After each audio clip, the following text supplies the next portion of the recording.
These are the Chat City interviews from 103.2 Preston FM. Yeah, and in the studio now to tell us all about the musical extravaganza taking place quite soon, and a little about the school, we've got Anne Conlon, who's the lyricist there, Mathew Howarth, and Karen Wilkinson. So a very good morning to you all. Morning. Lovely to meet you. Thank you for coming into a very warm Chat City studio. So by the time you leave, I'm sure you'll be pleased to get back out into the cool air. Anyway, a very good morning. And Mathew, you're a teacher and ex-pupil of the school, which is St Augustine's High School in Billington. Maybe you can tell us a little about the school, because I understand it's the 50th anniversary this year.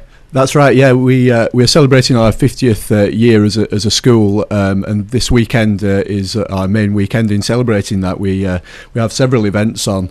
We have a golden jubilee party on Saturday night, which should be a great occasion for past pupils and staff to get together and reminisce, as it were. But on Sunday we're doing a very big gala concert, and that's bringing together about 250 former choir and musicians from St Augustine's over the past few years, which should be a great reunion event as well.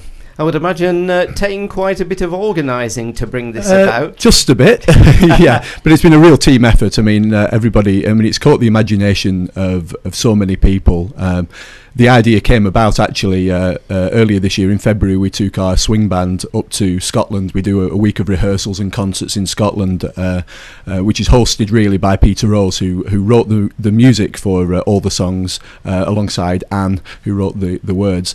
We went up there, and the idea was sort of floated around. We had a target in the music department this year to raise quite a bit of money for CAFOD, and what we really wanted to do is show the children that it's possible in your daily lives and in the things you do to make a significant difference to people and to raise a lot of money. The idea was floated around that a reunion might be a good way of doing that, and the idea took off from there and floated on Facebook, and the popularity of the event really became it was amazing, really, how many people wanted to get involved, and a real team effort organising it. So I take it music is a lifeblood within the school, is it? Yes, it has been for well over 30 years now, and myself and my colleague Tony Hudson in the music department, we were both past pupils and both pupils of Peter, so we're continuing as best we can the legacy that Peter left us, and hopefully we're carrying on in something he approves of there, but certainly we really want to keep that tradition going, and it is the lifeblood of the school, and it is something that's very important within the school, and you know, we have lots of musicians taking part in our daily activities, but this is a real special concert bringing back people from across the years, from the last 30 years. We've got 11-year-olds singing with 47-year-olds who've never met, but for some reason there's a bond between them, yes. A St Augustine's bond which can't be explained really, but it's there and it's palpable, and you can tell that they're of the same sort of blood of the school, really, and they really are working very well together in this project. And you were a pupil there, so when you were a pupil, did you know you wanted to go into teaching, and did you know you wanted to teach at the school? No, I always wanted, thanks to Peter's influence, really. I knew that I wanted music to be my career, and I knew that from a young age. I was involved in one of the later musicals, if you like, Arabica, in 1996, and it was really during the preparations for that I knew that I wanted to do music as a career, one way or another. So obviously I went away and studied music at degree level, but the thought of going back to St Augustine's never really occurred to me until I got the job there, to be honest, and I'm so glad about it. It really is a very, very special place to be, a very special place to work, especially for a past pupil. You know, really do feel like continuing a tradition that made me the musician I am, and you know, it's a very special thing to do. And within the school, I mean, what are the forms of music? I mean, are there all ranges of music, from modern, classical? Is there all genres of music being taught within the school? Absolutely, yes. We have a wide range of activities for the pupils to get involved with. You know, we have about 140 musicians taking musical instrument lessons every week, right from drum kit and guitar right up to, you know, the more traditional instruments, violin and piano, if you like, and lots of activities for them to get involved with outside of the classroom as well. Like I say, we have our swing band, we have a concert band, the choir, African drumming. There's quite a range going on in school. Right. And Anne, if I can come to you, you're a lyricist, yeah? And you actually wrote the song that we heard there, Juggernaut. A very unusual title. I know when they came into me this morning and said, we've got this piece of music, and said to me, Juggernaut, the first thing I think I've not understood what they said. So quite an unusual title for a song. Tell us a little about it. It is, I suppose. It's called the Juggernaut Wheel. It comes from the musical Song of Creation that we wrote for the Millennium in association with CAFOD, which was about the earth and its produce and how that is shared or not shared among all the peoples of the earth. And this song was a fun song to communicate the fact that all our products are transported huge distances across the world. So it says Argentina, Spain, Peru. I can't just remember the other words, but all over the world we've got the juggernaut travelling, and its purpose really is to bring the produce of the earth to us, like threads across the earth. So that's the purpose of that song, as a part of this whole musical about that major issue, really. Right. And we've mentioned CAFOD a couple of times, so for listeners who are not too sure, CAFOD is the Catholic Agency for Overseas Development. And they work across the world, helping those who are in the most significant of need across the world. Right. And lyricist then, have you then been a lyricist for other songs at the school, or is this a special commission to celebrate this anniversary? Oh, not at all. Nothing has been written just for this anniversary. What is being performed on Sunday is a selection from some of the musicals that have been written by Peter Rose and myself, especially for the school. We chose ones from the most well-known musicals, and these are the ones that were done in association primarily with the World Wildlife Fund. I started writing with Peter in 1980, and our first musical was The Conversion Job, which was about St Augustine, because St Augustine was the patron of the school. But very soon after that came a commission from the World Wildlife Fund to write a musical about the pressures on the Brazilian Amazonian rainforest, and the work that turned into was our best known work, which is Yanomamo. But then after that there was a whole succession. We wrote one about population movement in Africa, and this is African Jigsaw.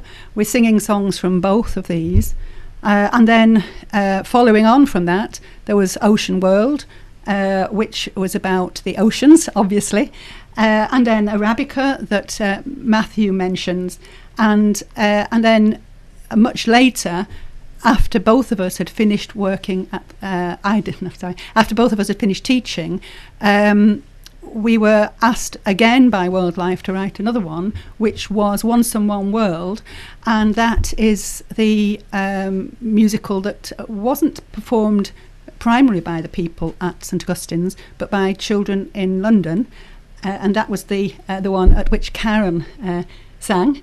And songs from that are being sung as well. So it's from all these big musicals over the years that the songs have been selected. Right. And I was also just looking, I mean, most of the songs and the songs that you've told about do cover quite difficult topics, or topics that, touch on us all wherever we live in the world. I mean, exploring the problems of migration from countryside to city in developing countries, just one, an ocean world. How difficult then is it to put lyrics together to music when you're actually covering something which for many people is quite a, sometimes a not very understandable world in which things are happening to us from an ecological point of view, etc. So how difficult is it to write a song? Well, this is the advantage of the music, really, because you're able to use the music and the different types of music, or rather Peter Rose is able to use the music and the different type of music to make these big issues palatable, if you will. And so quite a lot of our songs would be entertaining, as indeed is that one you've just heard, Juggernaut Wheel.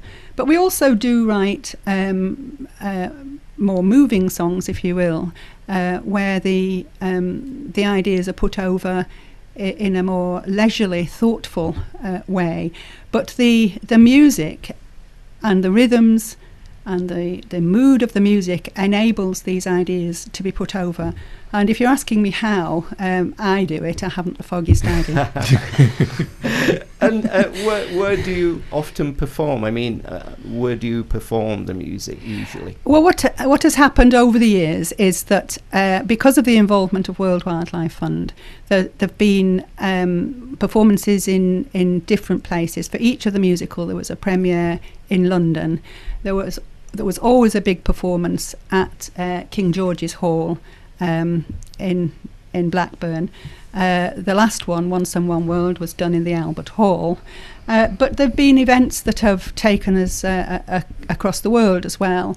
So in '88, for example, Yanomamo was taken to the States. The children from the school went to the States, and the sort of climax of that visit, if you will, was a performance at the Kennedy Center with Sting as a narrator, and because Sting was the narrator, an absolutely packed Kennedy Center. And we've had so many events that have been unbelievable, really. And I'm sure that in its own way, this event on Sunday is going to be another such event, because I was lucky enough to go into the school a couple of weeks ago. The whole body of the singers are only coming together this coming weekend, but those who were nearer came to have a sort of initial practice, and the effect of these, I call them young people, but the oldest I spoke to was 47, which was a shock to me. Right. But the effect of these adults now singing together with passion was overwhelmingly moving. They were moved, all the adults were moved, and so when that number is doubled or more than doubled, and there's the band there as well, I think it is going to be a very, very powerful event. Lovely. And talking about young people, also in the studio, it's nice to welcome Karen Wilkinson. Karen, a very good morning to you. Hi. And you're year 11. I am, yes. I've actually just left school, to be honest. So, have you? So, well, you're okay. So you don't feel intimidated by sitting in a room with myself and two teachers then. so that's okay, is it then, Karen? Yeah, I think so. You've just left school, and your future, what are you hoping to do? Well, I think I'm most passionate about theatre, mainly musical theatre, and that's really the career path that I'd love to go into. Right. And have you been at St Augustine's? Has it always been your kind of secondary years at school? Well, I've been in the school choir with St Augustine's for the whole 5 years. Being in the choir has given me so many opportunities to travel different places. I mean, the most kind of substantial event would have to be probably Switzerland. We went to Zurich to 15 of us went to sing at Zurich in front of the President of Switzerland. Right. And Archbishop Desmond Tutu, which was amazing. We all got high fives from Desmond Tutu, which was brilliant. So not many people can say that. Not many people can say that, no. So you're going to be singing then at King George's Hall. Are you on June 22nd? Yes. And I understand you're also going to sing for us quite now. Do a little a cappella number for us. Is that right? I think so, yeah. So we won't put you into detention, I promise you. You know, you're okay with this one. So Karen, what are you going to sing for us? It's called We Share a Wonderful World from the latest musical Once in One World. Okay, well, take it away when you're ready. We share a wonderful world, the coral reefs, the mountain chains, the steaming deltas and the burning sands, the cold and empty Arctic plains. We share a wonderful world, the rising sun, the breaking dawn, the moving waters and the restless winds, the breath of precious life reborn. But now our world's in danger. The surging ocean sweeps ashore. The frozen north is melting. The world we knew will be no more. Who can inspire the children of the world, so full of dreams, so far apart? How can we save the wonders of the world and hold the dream within our heart? And hold the dream within our heart. Brilliant. I think that definitely deserves a round of applause. Thank you very much, Karen. So music then also very important to you. Yeah, definitely. Yeah, and as we say on the concert, you're going to be, are you part of the choir? Are you going to be singing solo on the evening? Both really. I'm going to be in the choir. Our school area is doing the Once on One World section of the performance, I think. Right. That's right. Yeah. And it's what Anne was talking about earlier, like the Sunday rehearsal that we had with not everyone was there, but the people who could get there. It was amazing, like being able to hear, like, you know, the songs that we'd never done before, like our generation of the choir and other people, like the hearing those other different songs and everyone that was there. The sound was brilliant and the atmosphere was just really There certainly was amazing. a very special connection between the current pupils in our choir and the people who left 30 years ago. There was definitely you could feel the connection between them. It was something very, very special, actually. And on Sunday at King George's Hall, it will be even more special, I suspect. There we are. Brilliant. So it's tell us about it then. It's this Sunday. It's Sunday the 22nd. That's right. Sunday the 22nd at 3:30 in the afternoon at King George's Hall in Blackburn. Tickets are available from King George's Hall. It promises to be a spectacular event, and we really want to raise a lot of money for these CAFOD projects. Just to talk a little bit about the CAFOD project we're supporting in our department, we're connecting up with an area in Ethiopia called Sibeya. Sibeya is a very arid place, nothing much grows there.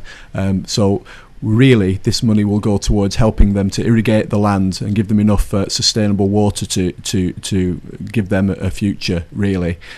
So we really want to raise as much money as we possibly can for that cause, and I really think that this the music will help us with that in the concert. Okay.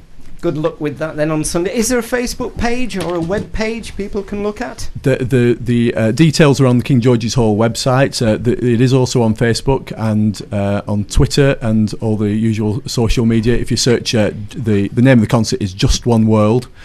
So if you search that, and also I believe there'll be that CAFOD are also going to be doing some publicity as well. But it'd be great to get as many people there as possible to experience it and to help those people in Sibeya. Okay, can I thank you all for coming in this morning, and we're going to listen to a song that I understand you can also hear on Sunday. That's it's right. Ocean World, and thanks everybody for coming in. And just before we move into the last song, could I just say, if anybody wants to find out more about the musicals of Peter Rose and Anne Conlon, they're all available on our website. which you find by Googling either Peter Rose and Anne Conlon or Rose Conlon Music. If you've got news, views or events you'd like to share with us and the Chat City team, why not give us an email? chatcity@preston.sch.uk.